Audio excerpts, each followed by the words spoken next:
Benton County Libraries. I'm Yvonne Sharp with the Mamie George Library in Stafford. Today we'll be showing you 3 recipes on how to use your crock pot for fall. I'm going to do an appetizer, an entree, and a dessert. So I'm going to start with my appetizer, and it's going to be called Crock-Pot honey garlic meatballs. So you're going to need, of course, a bag of frozen meatballs. You're going to need 6 of these garlic cloves, crushed or minced, whichever you'd like. You need soy sauce, and you can use the low salt soy sauce if you need to. Honey. We have oregano, thyme, ketchup, some cooking spray. Okay. So, and then you're going to need, of course, a measuring cup, a large spoon, and then some teaspoons, and a mixing bowl. Okay, and of course your crock pot. So let me get started on showing you how to do the recipe. Okay, so the first thing we're going to add to our crock pot is a little bit of the canola cooking spray, just to keep it from sticking to the sides. If you want to use one of those crock pot bags to make it a little bit easier for cleanup, you can do that too, but just make sure you put the cooking spray in there. I'm just using the canola cooking spray right here. I'm just going to take it, I'm going to spray my crock pot lightly, like that. And then I'm going to add my meatballs. And I just got the frozen meatballs from Walmart, great value. Once you put everything on it, it's just going to taste wonderful. It doesn't matter if it's, the cheaper meatballs or the more expensive meatballs. It's going to taste great. Okay, so you're just going to pour those in there, okay? Okay, once you've added your meatballs to the crock pot, then we're going to add all our ingredients for the sauce that's going to go over the meatballs, and that's what's going to cook the meatballs in the sauce. So first of all, we're going to start with a half a cup of ketchup. So I have my measuring cup here. Do a half a cup of ketchup. Okay, let's get to the cup side.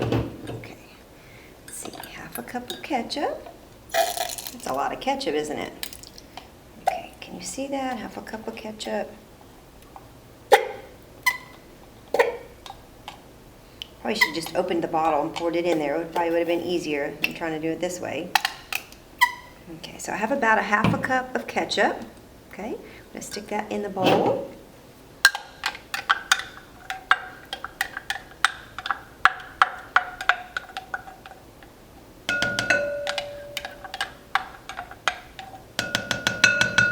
Okay.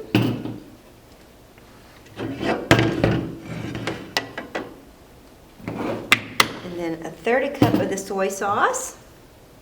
And I just got the Kiko Coleman soy sauce. Like I said, you can get the low sodium or low salt if you're watching your diet. Okay, so we're going to do a 1/3 cup of the soy sauce. Let's see here, 1/3 of a cup. Okay.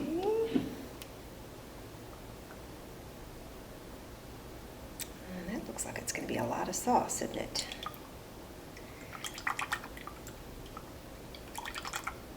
Okay, so I got a 1/3 cup. 1/3 cup of the soy sauce, put that in there. Okay, then we got the 6 garlic cloves, and I had already minced those with my garlic mincer, but I just got to put it in this bowl here. We're just going to add that. Okay, and then after that, we need a 3/4 a cup of honey. Okay, I'm just going to take the lid off on that and make it easy. So we need 3/4 a cup. It's crazy because sometimes these measuring cups have a 3/4 on them and sometimes they don't. Well, that's a lot of honey. That might be all of our honey. Let's see here.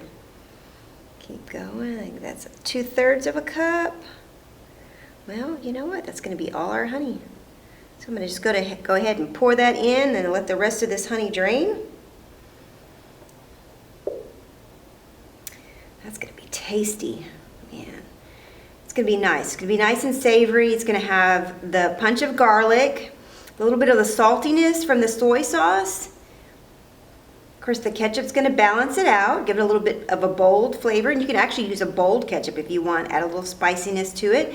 And then, of course, the honey is going to give it the sweetness. Okay. So I think we're done with our honey. Let's go ahead and use my spoon to get the rest of that honey out because it's pretty sticky. Make sure we get it all in there. And then after that, we're gonna add our spices. Let's see here. Okay, so that's all done. We're gonna add our spices. Now I think we're gonna do, let's see, this is the oregano. We're gonna do a 1/4 teaspoon of the oregano. So let's see here. Got a 1/4 teaspoon here. Just gonna open it up, take the lid off of that. It's oregano. Just need a 1/4 teaspoon. Let's see here. Well, I can't quite measure. Okay, there you go, 1/4 teaspoon of that. That's all done. That's just the oregano. Now we're gonna do the thyme. Here. Take the lid off. Just another 1/4 teaspoon of that too.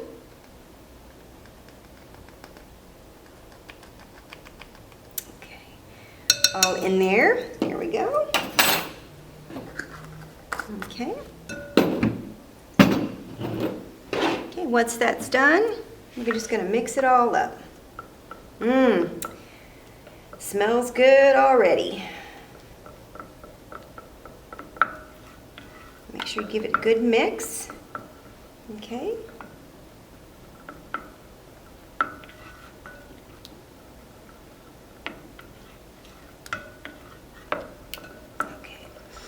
So this appetizer also can be a main meal also. I had a couple of tips about, I read a couple of tips about maybe putting it over rice or noodles and having it a main meal, but it's great for, you know, parties, of course, you know, football get-togethers, which are kind of hard to get together right now, but I mean, you can serve it for your family, for your squad. So after it's all good and measured, then we're gonna pour that over our meatballs. So here's our meatballs in our crock pot. They're right there. Okay, so we're just gonna pour that all over our meatballs. Ooh, that looks good. Like I said, I wish you could smell it, because it sure does smell good.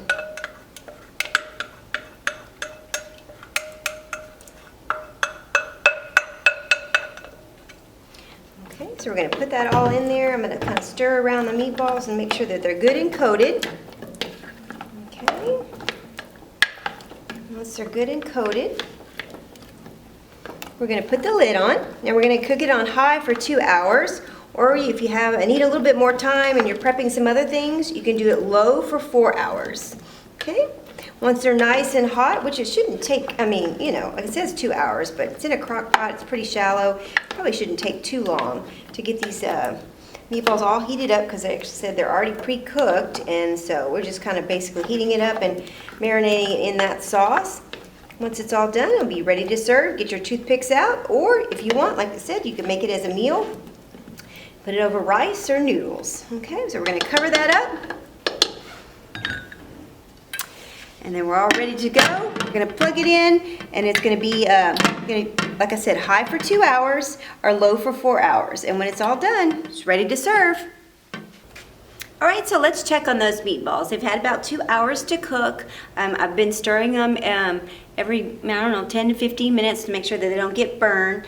And they shouldn't stick, because of course we put that canola spray on there. So, ooh, look at that. Can you guys see those? Wow, that looks good.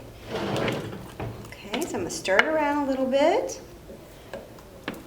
And they're so tender. If you don't be careful with them, you could actually split them up. Get a little bit of that sauce that's in there. Look at that. Oh, does that look amazing?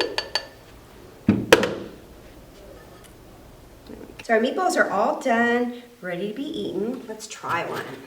Get your toothpick. Ooh, look at that. That's good. Great flavor. Now I'm going to show you how to do an entree. It's I guess you could use it as an appetizer, but I'm using it as a main entree, and it's going to be chicken tortilla soup. It's actually an 8-can chicken tortilla soup, but for some reason the canned chicken, when I went to go get it, was pretty scarce in the grocery store, so I couldn't find any. But if you like a little bit more of a chunky pieces of chicken in your tortilla soup, I actually recommend getting some of this pre-cooked chicken fajita. I just chopped it up and and put it in there. But it's actually called 8-can chicken tortilla soup, so because you're using 8 cans in order to do this recipe. It's a very nice and light meal. I always like to do it on Christmas Day because everybody's getting up late and opening presents and stuff, and you're going to have a big meal for dinner for Christmas. So this is always a nice transition before the big meal is a nice soup. And of course, you know, for fall, everybody likes soup. So let me get right to the recipe. Okay, so what you're going to need is, you're going to need, of course, these are our cans. You're going to need a can of, this I think is a 15-ounce can of black beans, 15-ounce can of pinto beans, and those are going to be drained, okay? Then you need a can of rotel, a can of sweet corn, and the rotel is 14.5 ounces, and then the sweet corn is going to be 15 ounces. Then you're going to need your cream of chicken soup. And the cream of chicken soup is 10.5 ounces. And then of course you're going to need green chili enchilada sauce, or green enchilada sauce, and you're going to need about 10 ounces of that. I got the bigger one because I couldn't find the smaller one, but I just measured it out on my measuring cup. And then of course you're going to need chicken broth. And your chicken broth you're going to need 14 ounces. And then, of course, the can of chicken, I think I already told you about that. And then, of course, a thing of taco seasoning. And you can get a little spicy if you want, and a little, and that's what I was going to say about the rotel. Rotel, you can also put it in, and if you want it a little bit spicier, you can get a spicier rotel. Or if you want it milder, you can get a milder rotel. If you just want it kind of plain, you can get also the stewed tomatoes that are chopped and use those. Okay, so let me go on to my making my recipe and show you how it's put in the crock. Okay, so now we're going to add our ingredients to our crock pot. This is the easiest part of the making this recipe. It's got all your cans. Of course, I've already opened them all. I've taken my beans and I have drained them, and then I've taken my rotel, I've drained it, my sweet corn, and then I've chopped up my meat. Or if you have just the canned chicken, you can just go ahead and add the canned chicken. So we're going to add, first of all, our black beans.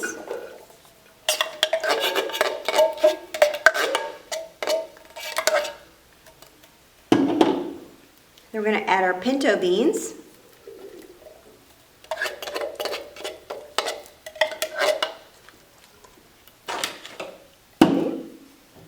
Add our rotel. And like I said, if you want it a little spicier, you can go with a little spicier rotel, or if you want it a little mild, you can go with a mild rotel, or maybe just the stewed tomatoes. Put that in there. Of course, then we sweet kernel corn.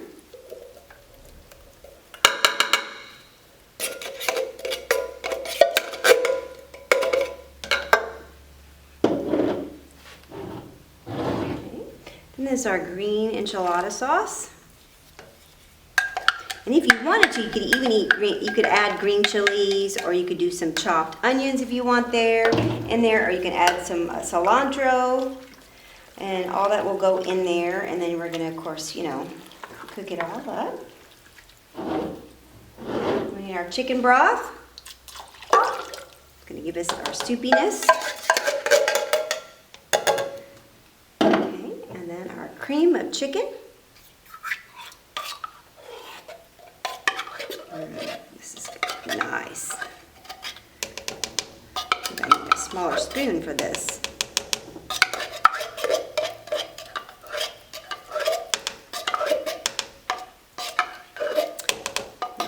Some cream of chicken soup. I'm going to stir that up. And like I said, you can do all kinds of things with this recipe. If you wanted to add some green chilies, you wanted to add some more spices. Basically, the only spice we're really putting in here is our taco seasoning. So we're just going to open that up. And of course, the taco seasoning also comes with just a regular seasoning, or you can get it spicy that way too. Or maybe a little liquid smoke. I'm telling you, you can do all kinds of things with this recipe. It's very versatile and very easy to make.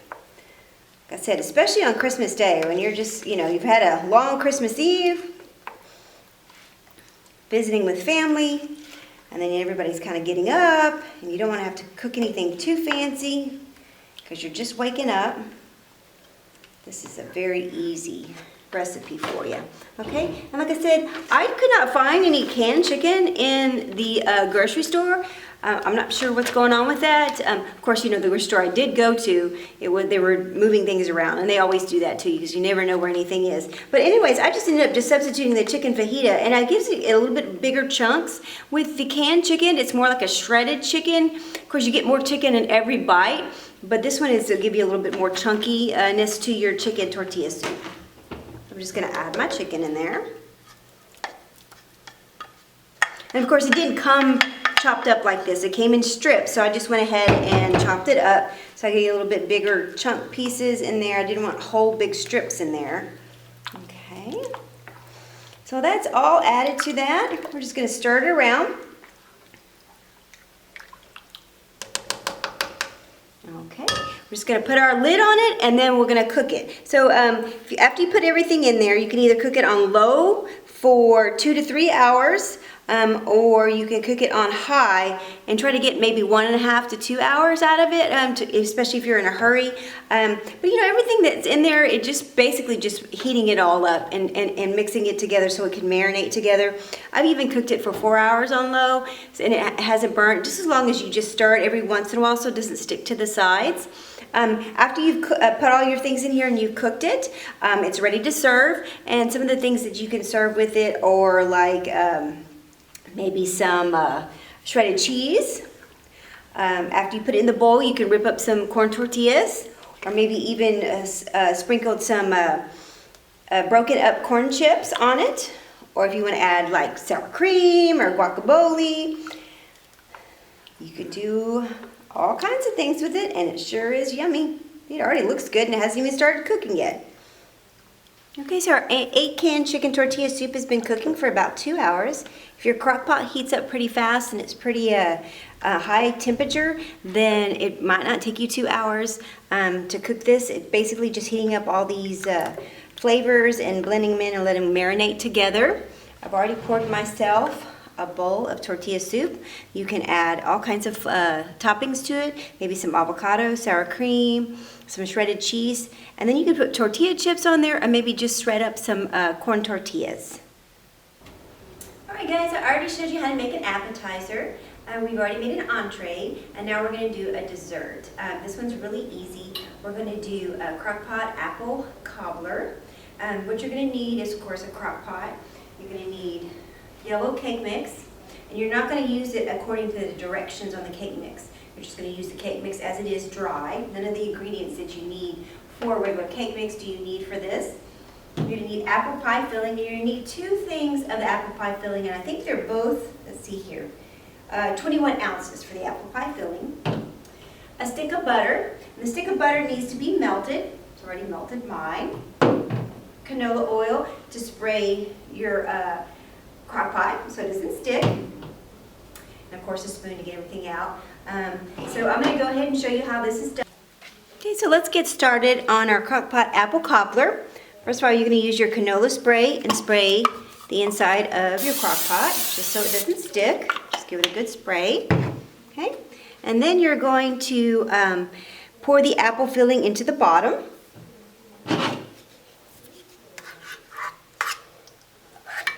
Guys, I guarantee you after you do this recipe, you're going to say, why didn't I think of that? It is so simple. I know when we go camping, we use a similar recipe to this, but we do like the sliced clean peaches and put those in a Dutch oven. And of course, we put the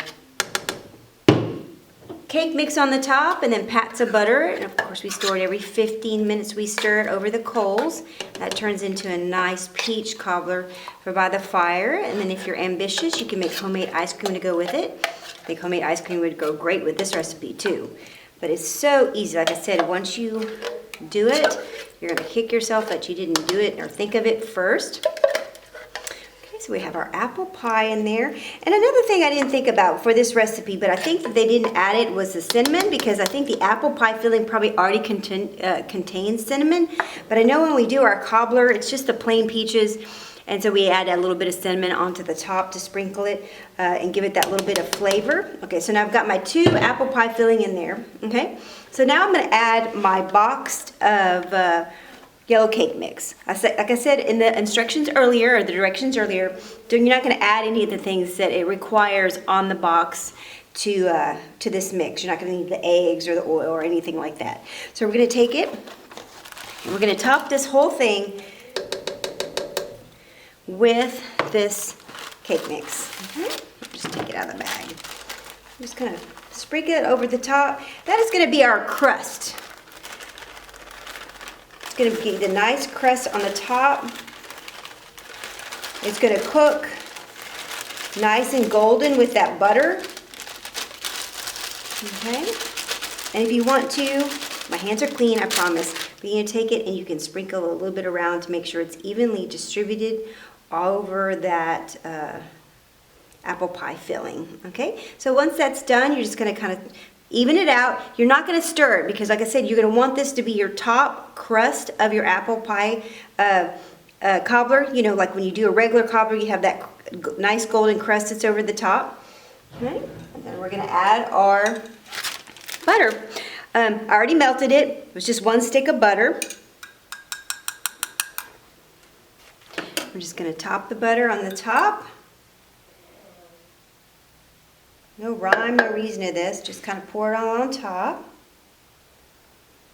Of course, that's going to mix with that good yellow golden cake mix and make a nice golden crust on top. Okay, so once that's done, we're going to just cover it up. Okay, so we're going to kick this up on high for 2 to 3 hours. Once it's done, then you're going to take off the lid, and then for 30 minutes you're going to let it cook without the lid, and that's going to firm it up and give you the nice golden crust on top. That apple cobbler is all done. It's got the nice golden brown on the top, some of the pie filling coming out of the edges. I've already scooped some out for you guys to see. Doesn't that look amazing? Oh, if you could only smell it. Ooh, that looks good. Let's get a little bit of the pie filling, a little bit of the crust on top. Mmm. Tastes like fall. Tastes like sitting outside by the campfire. All we need is some homemade ice cream. Well guys, thanks for joining us. This concludes our 3 crock-pot meals.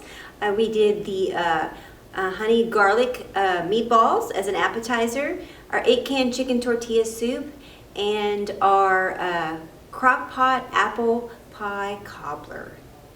I hope you try these recipes at home. The video will be uploaded and there'll be a link for you to have those recipes and print them off at home so you can get your list of ingredients and the directions or the instructions on how to cook each of these in your crock pot. It's very easy. If I can do it, you can do it, and thanks for joining us. Goodbye.